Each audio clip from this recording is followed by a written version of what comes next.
Welcome back. Somalia's Islamist group Al-Shabaab spokesman says the group has set off a suicide car bomb at a security checkpoint outside of Mogadishu. According to the police officer Major Abdullahi Nur, the blast was left in its trail several casualties. The Somali government says soldiers managed to prevent the explosion from killing many people in central Mogadishu after they fruitlessly tried to stop the suspicious vehicle from entering the city. Last week, more than 30 people died when Al-Shabaab group detonated 2 car bombs close to the presidential palace. Over to Uganda, where President Yoweri Museveni has called for the establishment of a national database for biometric details to enable the arrest of criminals.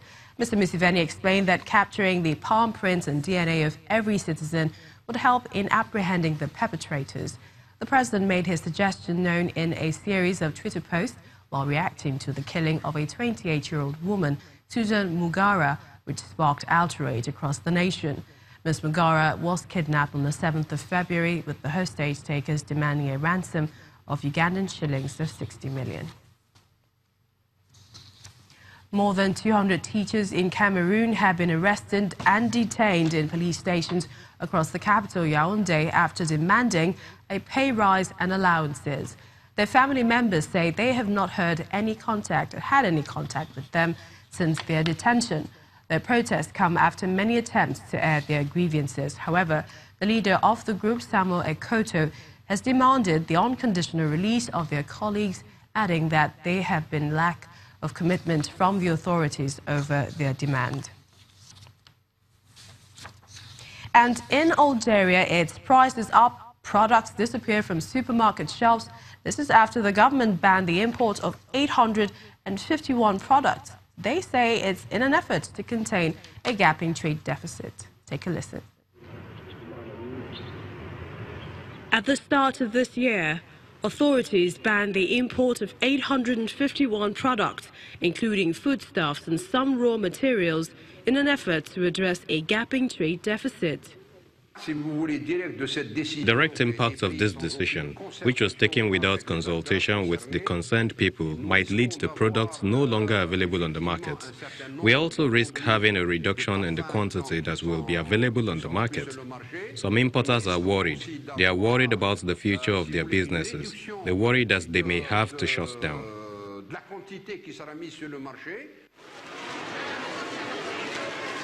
Mansour used to buy Swiss chocolate for his daughter, but in the past few days, it disappeared from the shelves after Algeria's government banned imports of hundreds of products.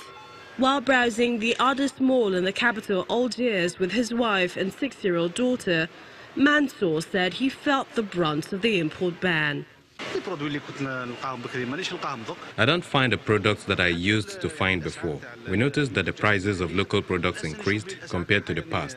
I think the reason is the absence of the competition. Officials say the restrictions will encourage domestic production, protecting it from foreign competition.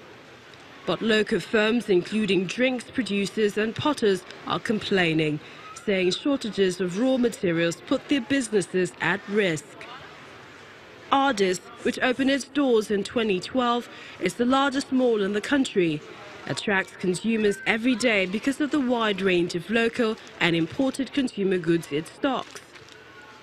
That range has now been reduced, though Walid Alouni, the mall store manager, played down the change.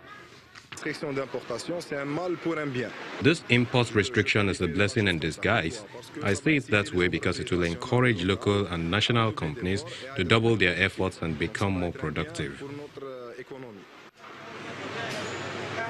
But many local firm managers are worried and feel that the restrictions may only add pressure on them, leading to a possible collapse of their business because of declining stocks of raw materials.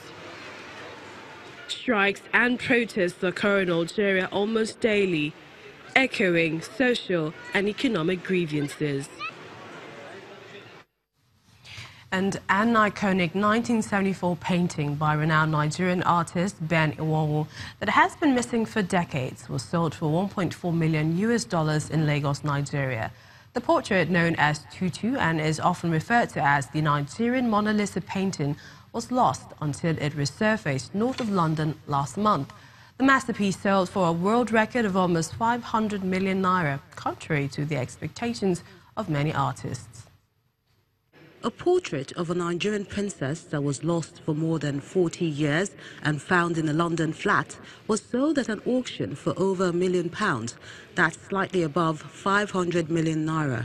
The work of art by veteran artist Ben Enwonwu, popularly called Tutu, was painted in 1974, but its whereabouts after an art show in 1975 were unknown until it resurfaced in North London. The auction was held at Bonhams in London and shown live at the Withbaker, a boutique hotel popular with artists in upmarket Ikoyi district of Lagos, where the sale, made to a telephone bidder, was greeted with an applause by around 70 people watching on a big screen.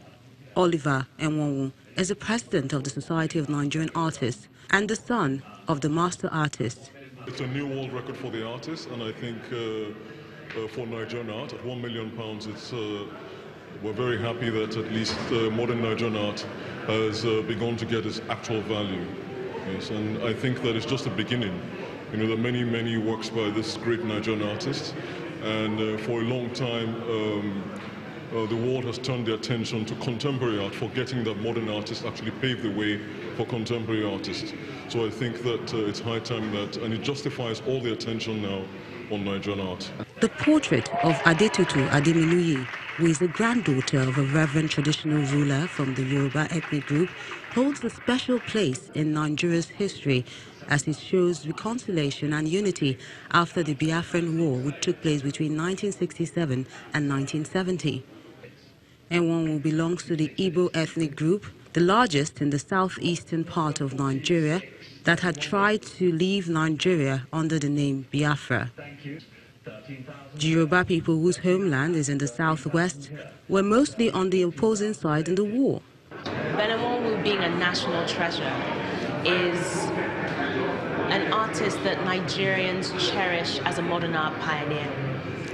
And to have that artist's work validated in the global marketplace is almost sort of for lack of a better term, a coming of age of Nigerian modern art. Ben Enwonwu, who died in 1994, painted 3 versions of this portrait. The other 2 remain lost, although prints first made in the 1970s have been in circulation ever since, and the images are familiar to many Nigerians. And that's Network Africa at this time. Many thanks for watching. I'm Millicent Walker.